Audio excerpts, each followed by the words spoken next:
um, camera as well as present at the same time? Um, are you able to see both? Yes, we are. Okay, I am not. I think I will only be able to see the Okay. screen. But also, Jim is going to take over screen share once his part starts. So I can go back to the chat and then also keep all the questions ready for him towards the end. Okay. Claire, can you help me make Jim a co-host? I'm trying to. Sorry. No worries. It's totally fine. Oh yeah, that's a good one. Yeah, you need to be presenting too. Yeah. Okay. Do you want to, present your screen and I will edit people. Perfect.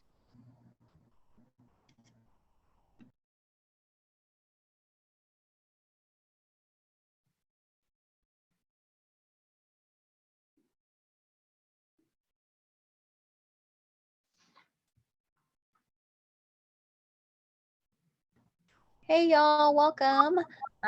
Today we are so excited to have Anmol Jim taken over. But as people join, let's just introduce ourselves in chat. I'll go first. Yes, thanks everyone for joining our event this evening. Jim and I, we are going to be doing this little demo on live clustering. It's going to be all led by him. For those of you who don't know me, my name is Anmol. I'm a UX researcher at AWS. I'm also a volunteer for MLUX meetups. You can call me an MLUX enthusiast, like all of you here. I'm also really passionate about value sensitive design. So for today, what I'll be doing is I'm going to play the role of your host. So we will be starting with like a little introduction. So of course, like Michelle said, please feel free to tell us what got you excited about the space, about yourself in the chat. Then we'll be covering what MLUX is all about. And then we'll be hearing from Jim, what got him interested in this space, and then we'll be diving into the clustering demo after that. So we'll just give it a few more minutes and then we can get started.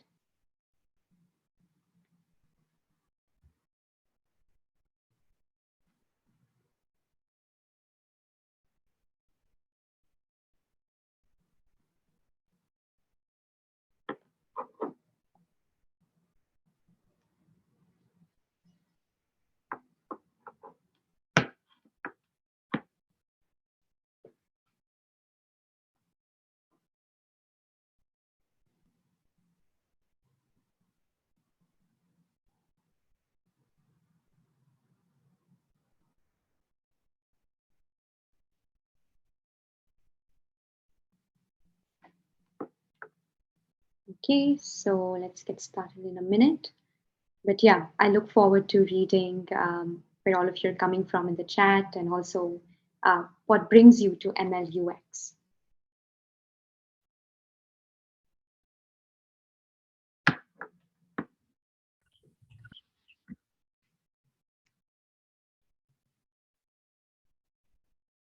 Okay, yes, we're almost at time. Um, let's actually start with a little bit about the MLUX meetup group. So who are we, right? So we are a family of volunteers who come from diverse backgrounds or walks of life. This group was started by Michelle Carney. Michelle is with us. So she's the visionary, I would say, behind this group.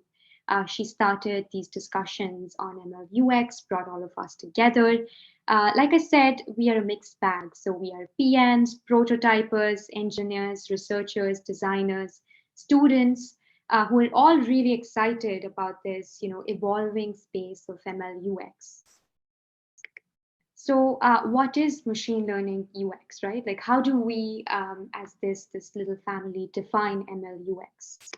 So what we think is that, we really want to work on making sure that we are able to focus on making this space more human-centered and more society-centered by bringing professionals from UX and data science, machine learning space together to really discuss these important topics on, okay, how do we provide users with more visibility into the back end? How can we earn their trust? How can we make them feel more comfortable and confident while using ML AI-led services, technologies, and products? Because so many of us as users are new to ML, right? So it is really UX that can sort of help users overcome this barrier to entry and help them feel at ease with AI ML led services and solutions. So that is really the goal of our group, which is to bring all of you together so we can have these interesting discussions. So, all of our talks, we don't want them to be a monologue. We want them to be a dialogue. We want all of you to engage with us. So even today, if you have questions, comments, while Jim and I are speaking, then please feel free to put them in the chat and we will come back to all of those questions towards the end. And it'll be amazing to sort of, again, like I said, discuss together and understand what we can do, what we can make happen as a family, as this community. So if you want to learn more about our meetup group, but also stay posted on all upcoming events, learn about how this got started, then Michelle has authored some excellent articles on Medium. So I highly recommend checking out our machine learning and UX group on Medium, but also all of these social media platforms and channels. So we are on YouTube, LinkedIn, Twitter, you name it. And what we really want you to do is connect with us and share, as well as like tweet at us if there's something.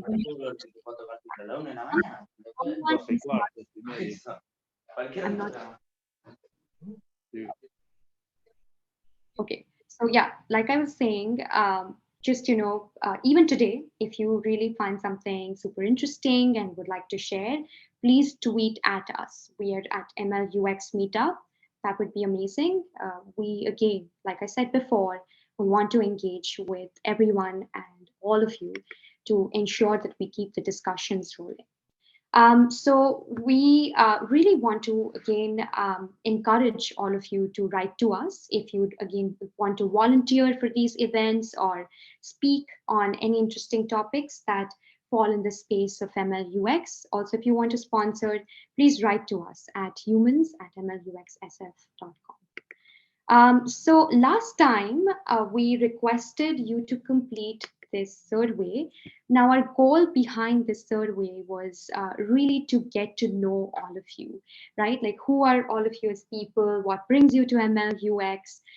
What has your career path so far been like? And what Jim, who is with us, did with all of this data is he went back and did some really cool clustering to derive interesting insights. So I'm actually with that now going to welcome Jim. Hey, Jim, can you? Hey, hi, how are you? Hi.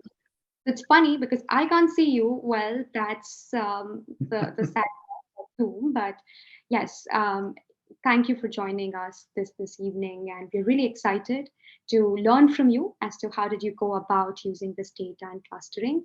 But before we actually start with the actual demo, can you tell us a little bit about, like what kind of a role do you hold today? What got you started in this space? Yeah, certainly. I'm a user research leader, usually a manager, sometimes a project lead. I've been doing mixed methods research, kind of a long time advocate of that. And in the last year or so, have been trying to find ways of taking advantage of some of the new advancements in machine learning to expand the UX research toolkit and some of our practices. So trying to find ways of incorporating the insights you can get from machine learning into UX research. That's amazing. Yeah, that's very cool. So can you tell us a little bit more about also what is clustering, right? Like, what is it that we are going to be seeing today? And again, what made you sort of interested in trying this approach? Right. So the first time I ran across clustering was really early in my career. It had been provided by an outside vendor, but they had done a really awesome job. It provided some really unique insight into the audience. it was really a level of information I hadn't experienced before in working on UX. And it had a big influence on how we executed the project. I think it was much, much better because we had access to this information. And that made an impression on me early, even though I knew that this was something that was beyond my capability at the time. Later, I spent some time at some advertising agencies, and they had marketing departments that were loaded with stats PhDs. And I enjoyed hanging out with these people and getting to know some of their methods. And they did a lot of this stuff themselves. I was rather jealous because it looked like it would be fantastically useful. But they all used SAS or STAT or something like that, that was very expensive. I wasn't likely to get it. And things felt sort of complicated. And again, beyond my reach. But then one day somebody introduced me to R, and suddenly, it's got a steep learning curve, but it's free. I don't have to get approval for a very expensive stats package. And I started to incorporate that into my work. And the more I used it, the more I found that, wow, when I use this, people are more responsive to the research. I learned things that I wouldn't have expected to find otherwise. And on the projects that I've been able to apply it to, it's usually yielded really good results and some insights that were unexpected. Nowadays, it's within the range of anybody. If you've used Excel, and I don't mean be a power user of Excel, but if you've made a pie chart or a bar chart, you've probably got enough skills to take advantage of some of this. So hopefully we'll convert you this evening. Yes, that is so fun.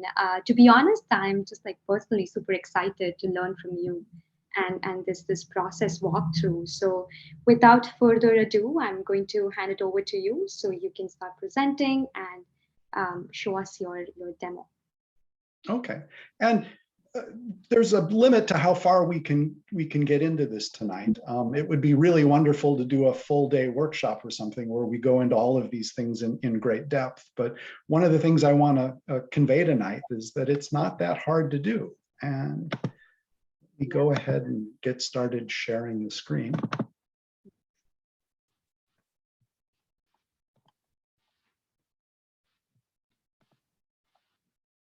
So those of you that do machine learning or data science know that the difficult thing, the thing that takes up all your time, the thing that's probably a little bit boring, is getting your data in shape to do this. As a UX researcher, we often have the opportunity to craft the survey ourselves and set it up in such a way that there'll be less pre-processing that needs to get done.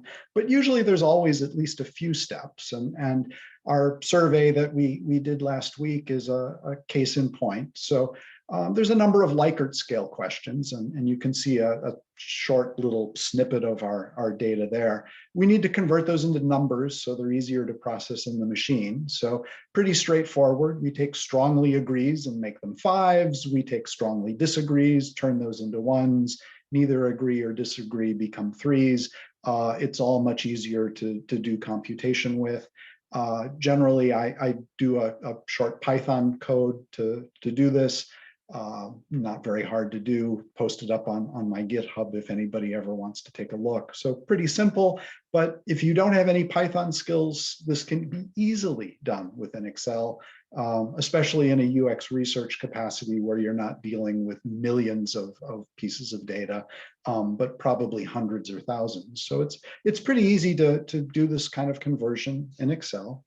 Another thing that we typically need to do is convert categorical data. So categories like male or female, the machine isn't really very happy working with those terms as words. So we'll convert them into a category female, and you'll assign either a 1 or 0 whether or not you identify as female. So you need to do that with all the categorical variables. A little bit of a pain, but not too hard. And if you script it, it's pretty easy. But once we've got all that, we're ready to go. And let me open up Orange. So here is Orange, way easier than R, considerably easier than Python.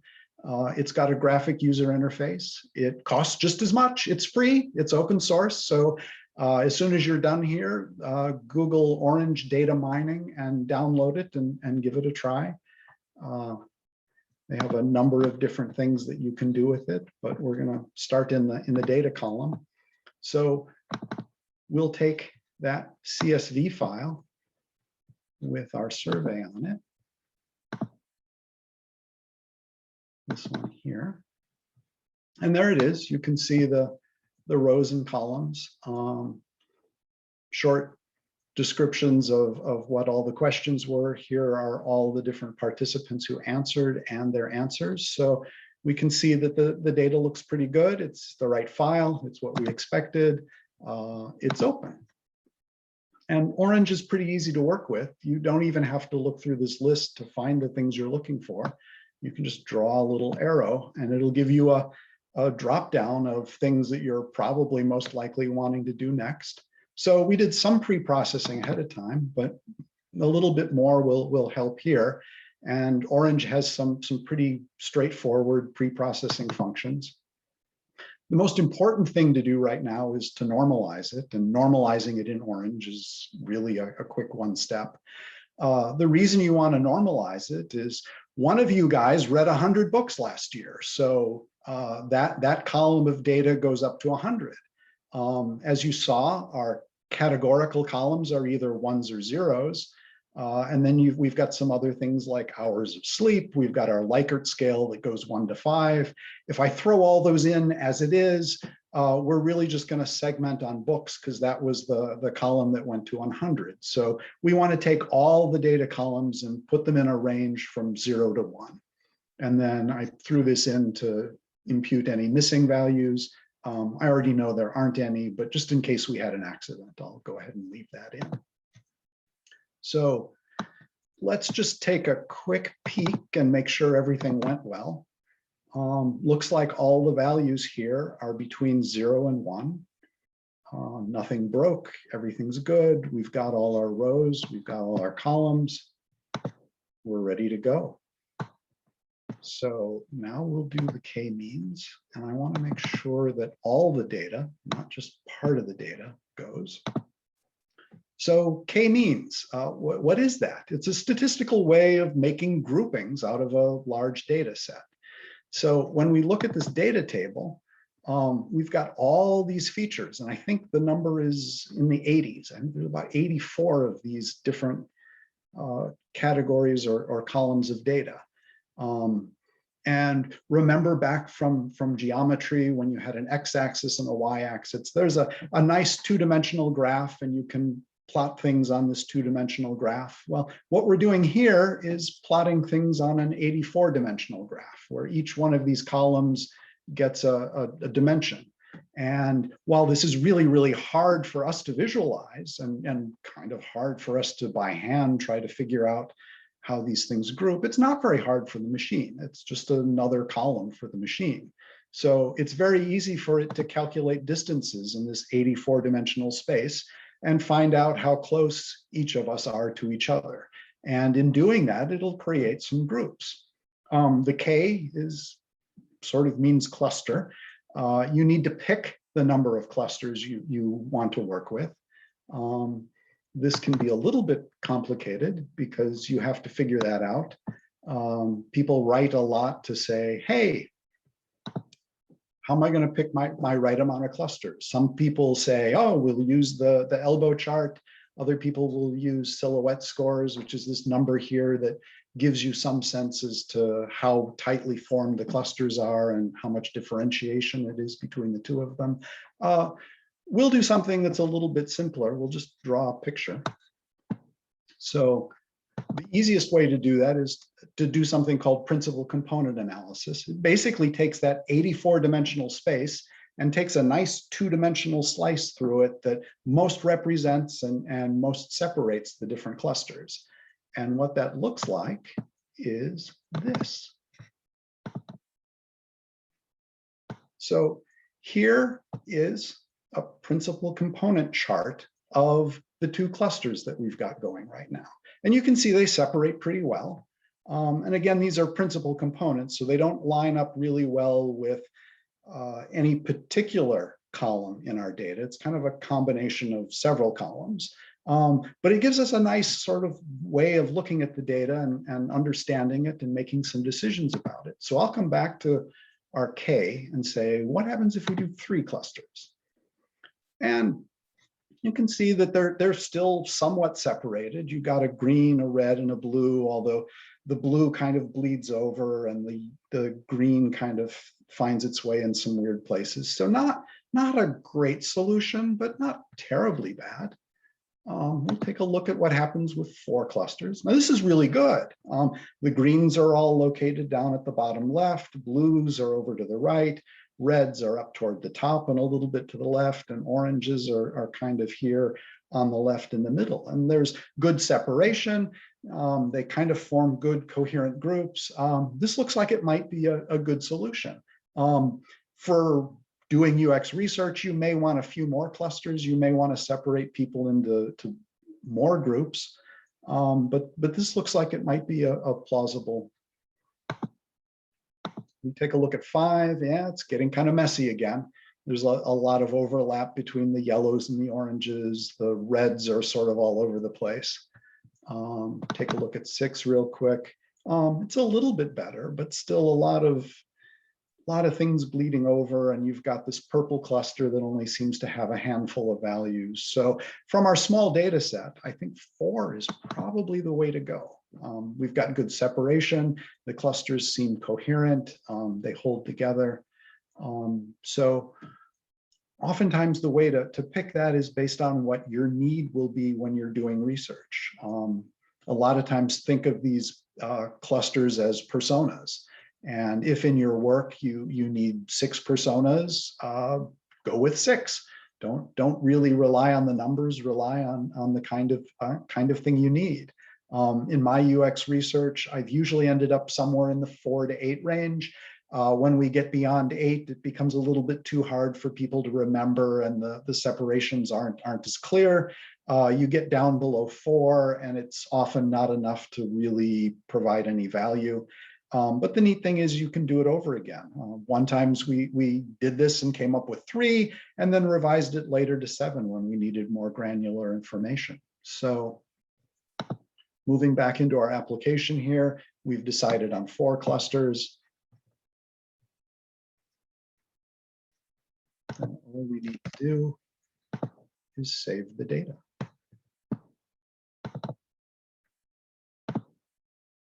And we'll call that cluster. And there we are.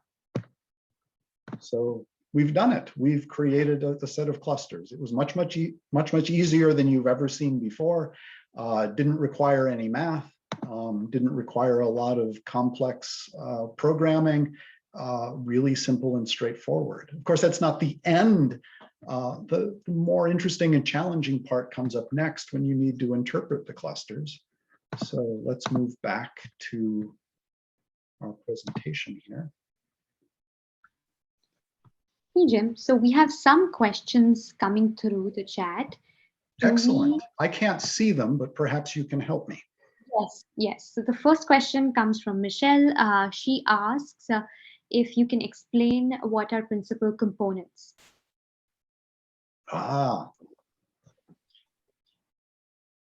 It's hard to do simply. And in the resources section of the presentation, I've put a link through to some StatQuest videos by Josh Starmer that goes into a little bit more detail as to how that works. And he explains it visually, and it's really very simple and straightforward. I don't have the necessary visuals to do it very, very well. But really, it's just finding 2 dimensions out of your whole data set that best display the separations. It's sort of like reducing dimensions, right? To be able to. Right. So what we're looking at here is an 84-dimensional space, but you're only looking at 2 of those dimensions, and we're picking 2, and not 2 particular ones, but making up 2 that will best show how our points separate. Awesome. That help at all? Yes, that is great. the math is somewhat complicated, and for those who are interested, again, we've got links in the appendix to the presentation, but probably not the sort of thing to get into in too much depth at this point. But it's a helpful way for doing the visualization. Yes. Another question Anything that we else? have. Oh, sorry. Yeah. Go ahead.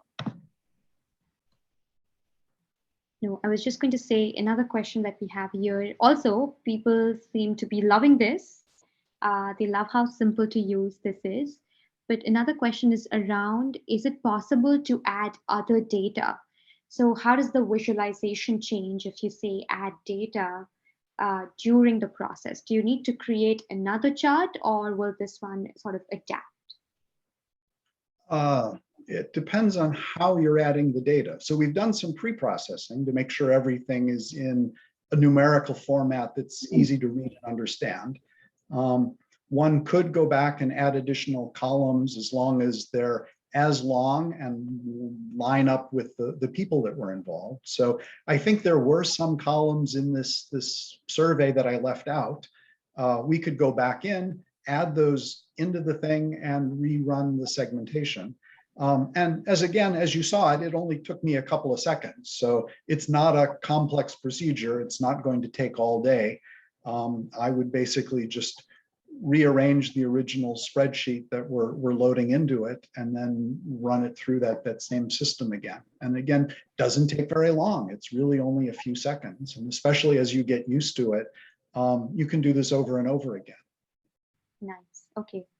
And last question for this round is if it is possible to export the graphs in PDF, SVG, PNG, other formats. Yes, I think so. Let's see if I can do that right now. Awesome.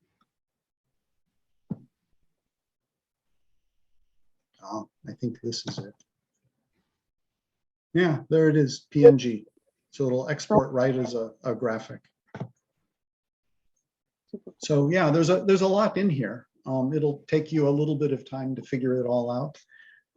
Another interesting feature of it is if we look at, a lot of these things are categorical, so they're either zeros or ones. They're all going to end up piled on top of each other, which doesn't make for a very interesting or interpretable chart. But this thing called jittering will allow you to move them aside a little bit. So you get a sense of where things are ending up, and you see that there's a lot of blues up here, there's a lot of oranges down here. It's easier to see than what you've got here where you only see the top one. So lots of interesting features, a lot of things to explore. It's really a wonderful application, and we can't cover all of it today, but I would encourage you to download it and give it a try and play around with it. And I think you'll be delighted. So we have clusters, but what do they mean? What's going on in there? That's a bit of an art. And really, I think this is the part where it's good to have a workshop. I've always been a little bit hesitant about a lot of workshop activity that goes on in UX research. A lot of times it's an excuse to not actually talk to users. Let's round up a bunch of us and we'll get together in a room and we'll put Post-it notes on the wall. And if we're not handling it well, what we end up doing is taking everybody's biases and stereotyping and putting them in a big catalog. And it can be a big catalog of confusion if you're not actually dealing with user information. And putting people in a room that don't have access to information doesn't actually help us have any sort of user empathy. Even though we are thinking about the user, we're kind of imagining the user and we're bringing our biases and stereotypes to that. With this method, we've eliminated a lot of that because the users themselves have contributed the information, and we've sorted them into ways of that will help us understand them a little bit better. So in this particular set of data, people tend to align themselves with their roles. Generally, I try to avoid that.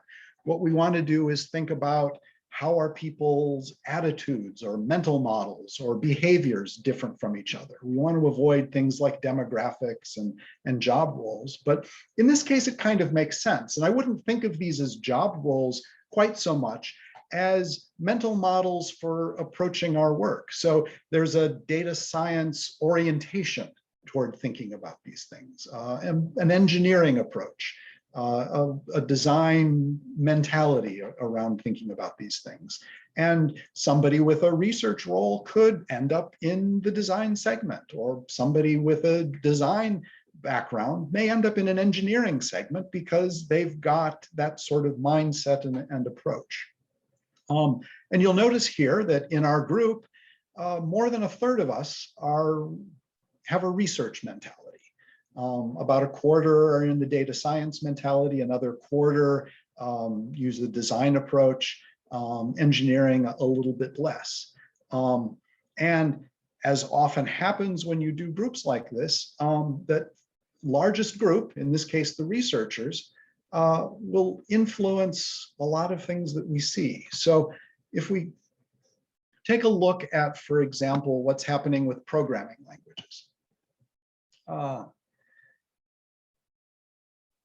Python seems to be about a quarter of the chart. R is another quarter, and a little bit more than another quarter are people that have no programming languages, and then another quarter for a variety.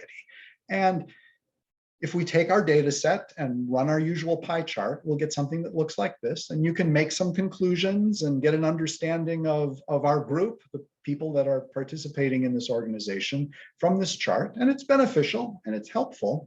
But when we break it into segments and look at the segments individually, suddenly we've got a much more interesting and complex picture going on. And if you look at the research-oriented segment down in the corner, you'll see that it looks an awful lot like the overall segment. Because it's the largest segment, it's going to have a lot of influence on what that looks like. And if we're looking at aggregate data, we're going to really privilege this majority population. We're going to be tailoring things toward this group if we're designing applications. Some of the other groups, the engineering group is similar, but the big difference is all of these people know some programming language or another. There's none in the engineering group, and there's actually a big chunk for others. So there's probably a great variety of programming languages that the software engineering approach has. Data science and machine learning people, on the other hand, have a very, very strong preference for Python and a little bit of R as well. This orange here is yellow-orange is Java. But you can see Python is really very, very dominant. And then people who have a sort of design approach generally don't use programming languages at all. And that, of course, makes sense. And when you look at this, you're going, yeah, this is obvious. I could have known this ahead of time. But of course you do, because you're one of us. You probably filled out the survey. You probably know all of these people and work with them.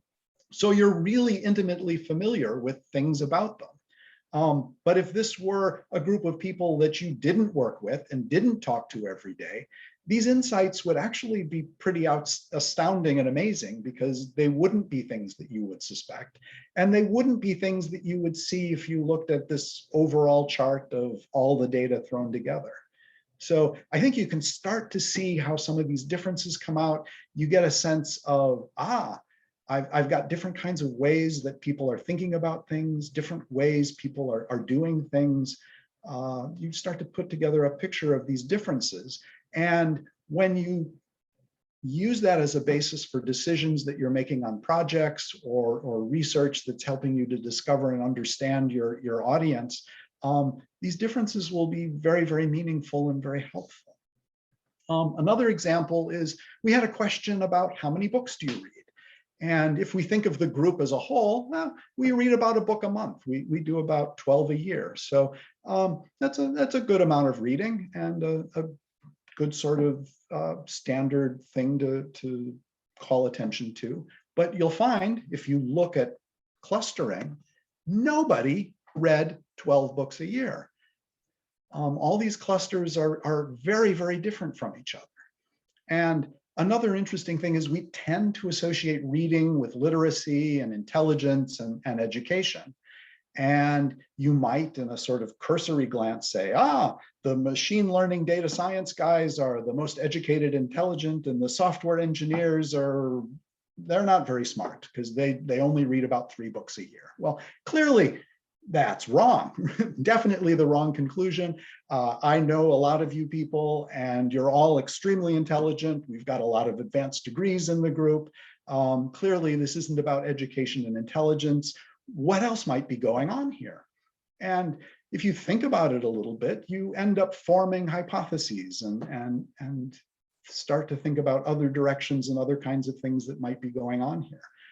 Cluster 1 are data science people. Cluster 4 are UX researchers, probably are people who have a text orientation in learning. Cluster 3 are design-oriented people, are usually prefer to do things more visually. Cluster 2, these could actually be the smartest group of people in our organization. They read less books, but engineers have a tendency to learn by doing. They tend to make things, do things, look at what works, what doesn't work, test things, experiment. So what this suggests, and again, it's just a hypothesis, we can't come to any conclusions from this, but it suggests that within our group are very different ways of learning and thinking about things.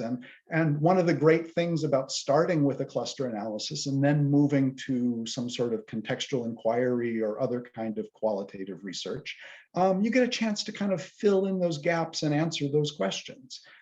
So one of the things we might want to explore is our hypothesis of, does this difference in reading reflect different styles of learning and understanding?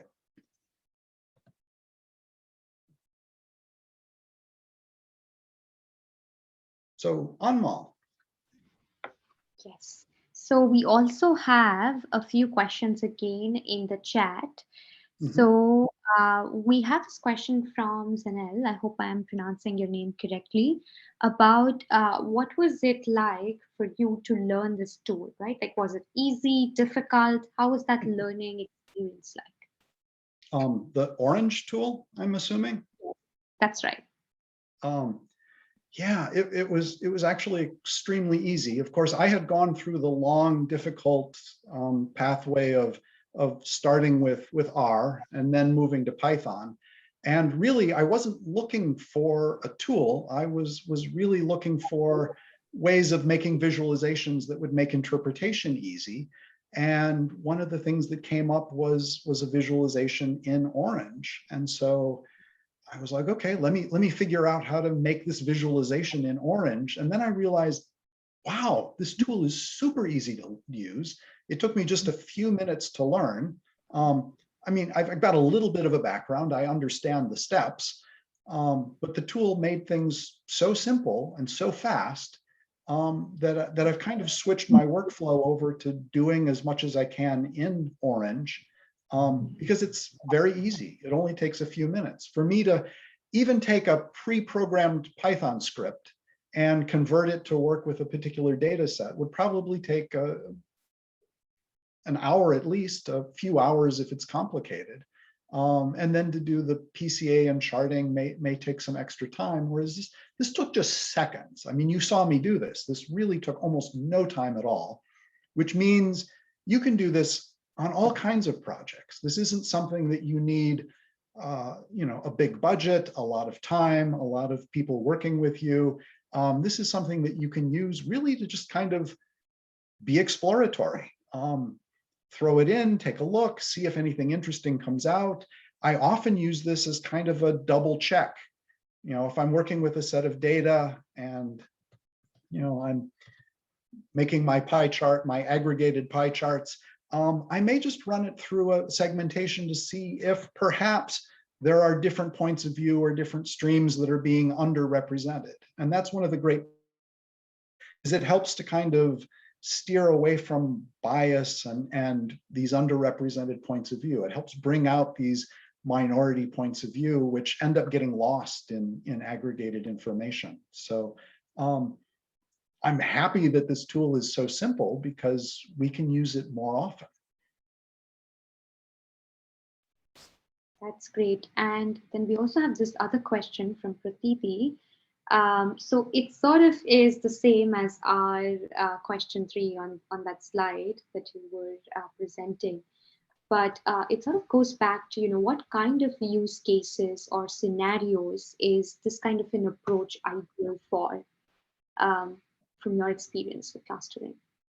Yeah, so I wish I could go deep into a whole bunch of case studies, but the problem is as soon as I do that for a client, I'm under a non-disclosure, so I can no longer talk about it.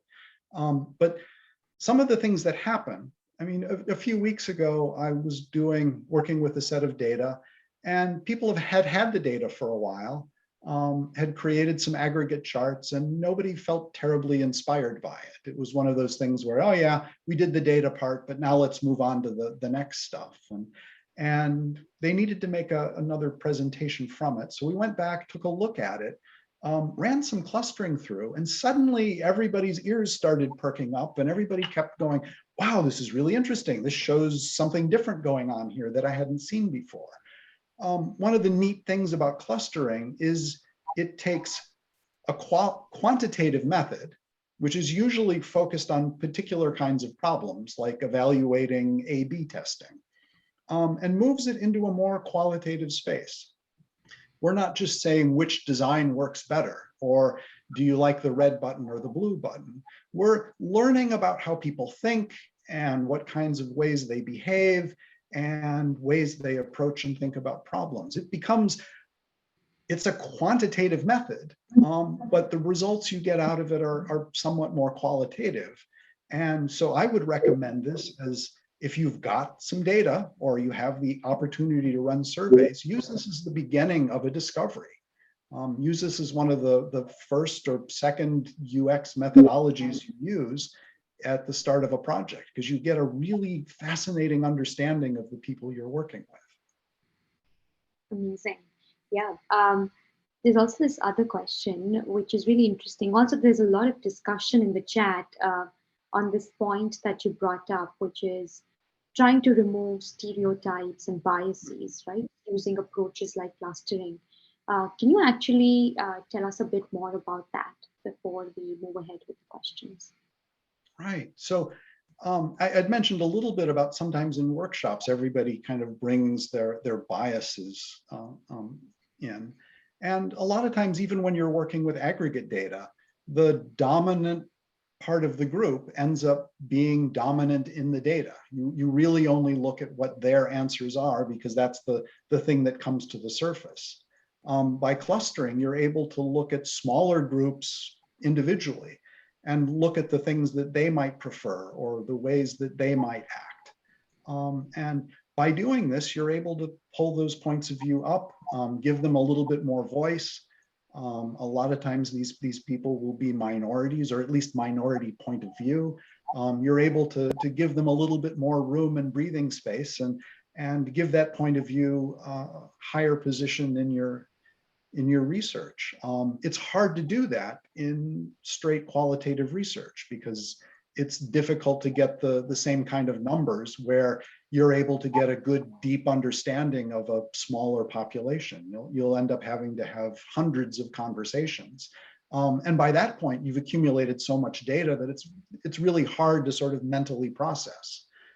You end up with so much information that things get forgotten or lost, or your tagging methodology may be the thing that's the only way you're producing information. So this allows you to process a lot of information, see smaller variations in it, and not worry about information overload or your ability to focus on things that your own personal biases focus on. Another thing in qualitative is you end up in conversations with people, and there's a tendency to privilege the data of people who are more articulate, who are more outgoing. They'll talk more, they'll answer your questions. They give you a whole bunch more to work with, and you tend to remember that information more, or even if you're tagging it, you've got so much more to work with. So people who may be a little bit more shy or not as articulate or aren't as able to speak quite as well, often their voices get lost. And this is one of the ways of bringing out some of that. Right. Yeah, that is excellent. I also see this really interesting comment from Nathan. So, when you say doing this, adopting this approach of forming these clusters and you're working with people data, do we also run the risk of, like, say, forcing people into one out of these limited clusters and thereby introduce bias? Or would you say that's not really the case from experience so far? I think if we're concerned and ethical researchers, we always have to watch out for it. There's always ways that this can slip in. And I don't want to say that this is the perfect solution for eliminating any sort of bias. Your data came from somewhere. If the way you collected the data has tendencies or bias, it's going to show up.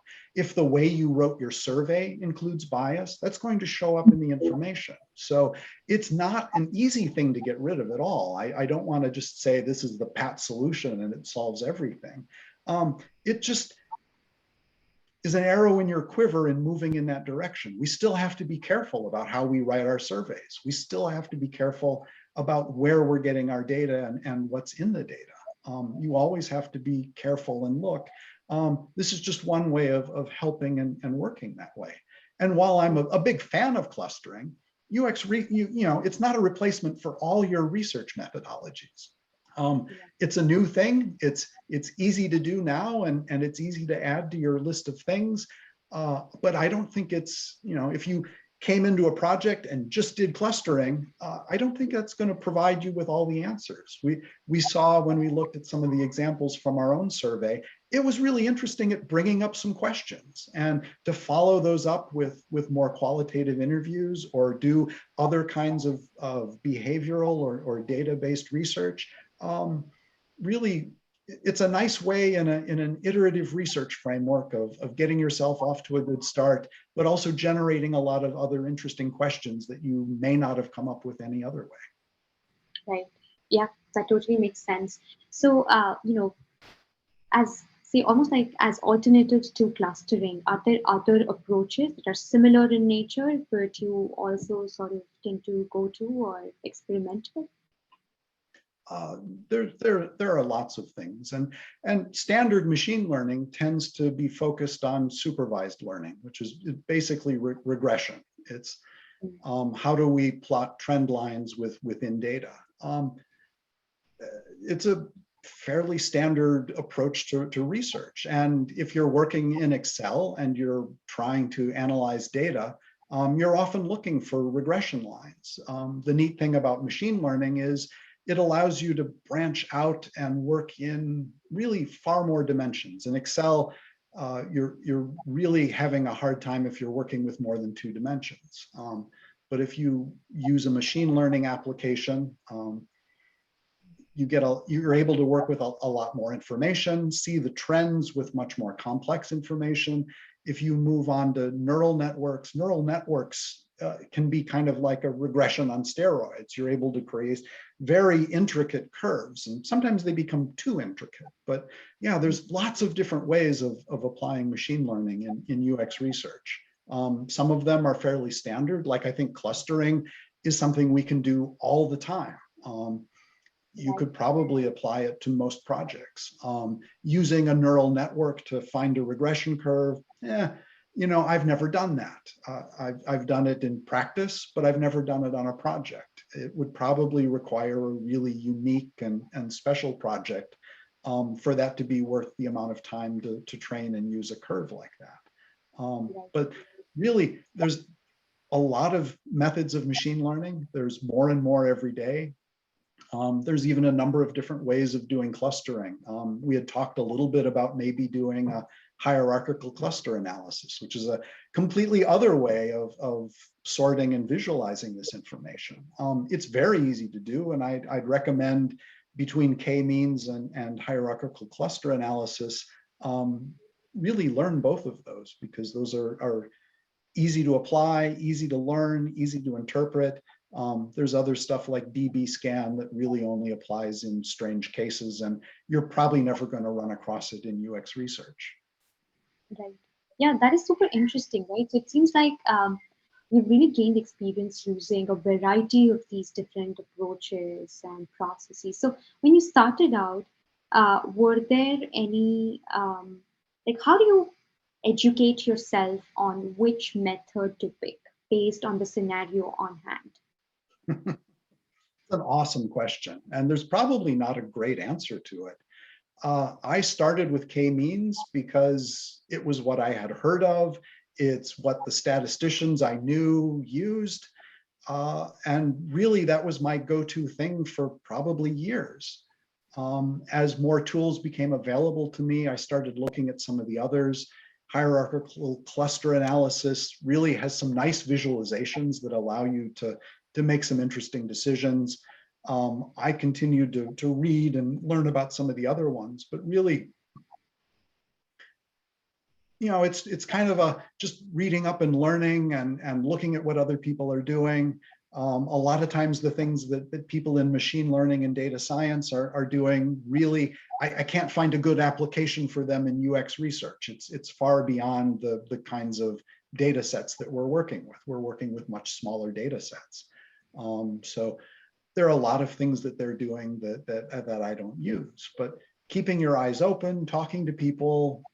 Medium is a good place. Towards data science is a good place to get information. Just keep track of what people are up to, and really every 6 months or so learn something new. In fact, I'll hand out my contact information. Is let's try to create a community. We've got a nice group in ML plus UX.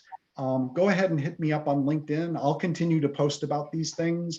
I'll throw some articles up on Medium that will go into maybe some of the specifics of pre-processing, ways of doing interpretation once you've got clusters, other kinds of methods of clustering.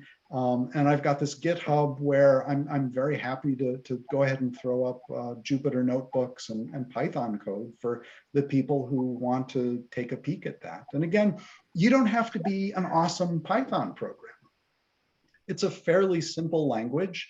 And if you work from preset scripts, really all you have to do is know enough to adjust them to your own particular circumstance. How do you point it to your database instead of another one? How do you tell it to make 5 clusters instead of 3? How do you tell it to, it's some simple changes to a script. So it's not that hard to pick up, and you can get started pretty quickly. That is awesome. Yeah, thanks for your amazing responses to these questions. And I feel like this session was so insightful for all of us. Also something that we can, learn from and immediately go ahead and apply, which makes it all the more exciting. So yeah, I really appreciate you taking out your time to walk us through this end-to-end process. Yeah, and I am serious. If you guys give this a try and are having trouble, hit me up on LinkedIn or send me an email. I'm not as active on Twitter, but I love this, and I'd love to see this become more standard in UX research. Yeah, totally. I think you bring up a great point, right? Like, yes, there is room for both. Like qualitative research, you do that, but then you also sort of couple that with this. And that kind of mixed methods research really helps you sort of gain insight into the big picture view, but also drill down into like the specifics while ensuring that you're not introducing biases. So I think this is amazing. Yeah, I'm myself excited to go ahead and try this tool. And I wouldn't, after the meeting, head off and apply this without trying it first on a project with a short deadline. I would say download the application, play around with it for a little bit, maybe take some data from one of your older projects, take an older survey, throw it in, make sure you understand what's happening and you get the pieces to connect up right. Play around with it and see what you can come up with. And I can almost guarantee you'll probably find something that surprises you. I mean, I know there wasn't a lot of surprises in our data today because honestly, we know each other pretty well. We all work in the same fields. We do a lot of the same kinds of things. So there wasn't anything in our survey that I was like, oh my God, I never would have guessed that. But when you're working with an audience that you don't know as well, these things are going to be really shocking and surprising. And so the things that you're doing on your projects and in research, I can guarantee you, I don't think I have ever had a project where I wasn't surprised and amazed at something. Amazing. Yep. Thanks again. I am just waiting to see. So if anyone again has any other questions for Jim, like he mentioned, please connect with him. We are also going to share all the amazing resources that he talked about right after this. But yeah, does anyone have any other last questions? We have 4 more minutes, so maybe there's room for 1 or 2 more questions.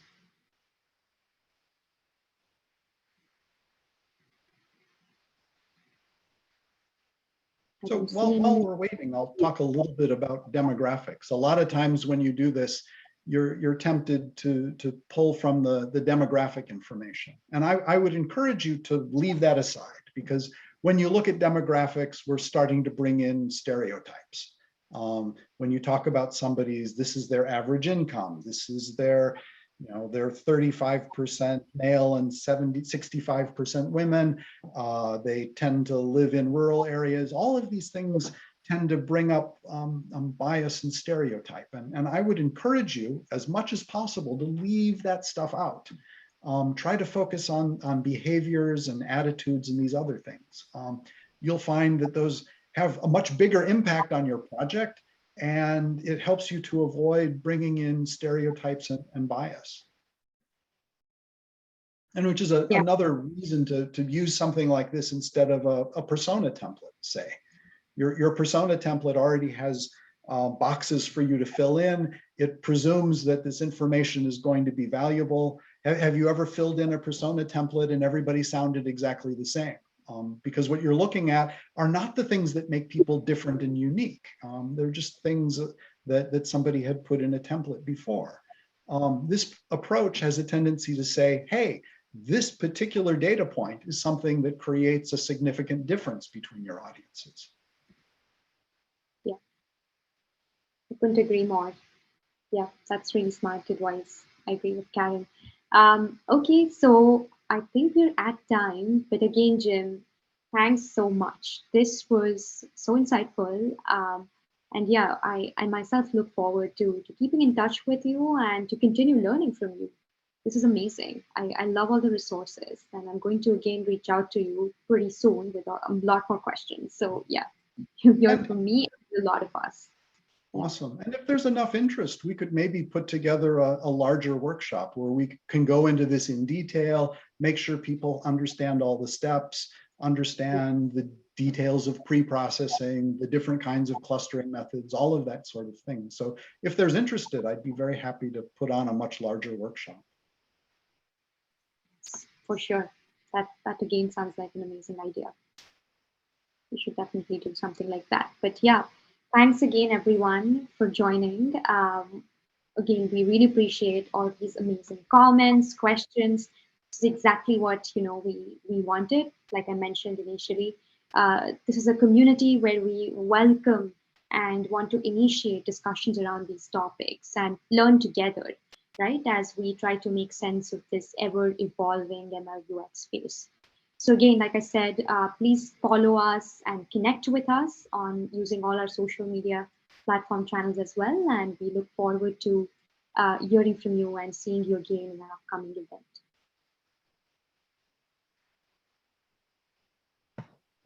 Awesome. Thank you so much.